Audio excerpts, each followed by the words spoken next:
যে উদ্দেশ্যে করে অনেক বছর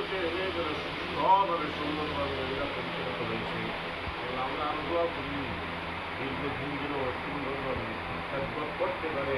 আয় আল্লাহ তাদেরকে হায়াত না করেন তাহলে আমরা পারবো আল্লাহ আপনার রহমত দ্বারা এইসব কিছু পরিচালিত বাংলাদেশেও অনেক ব্যাংকই অনেক ব্যাংকে নষ্ট হয়ে যাচ্ছে লেনদেনে অসুবিধা হয় আল্লাহ আলাদা ব্যাংকে দুটি সুন্দরভাবে পরিচালনা যারা করেছেন আল্লাহ তাদেরকে আরো হায়াতে আল্লাহ আমরা যারা আজকে আয়োজনে উপস্থিত হয়েছে আমাদের অনেক রাব্বা নাই রাব্বির আলুমা কামা রাব্বায়ানি সগীরা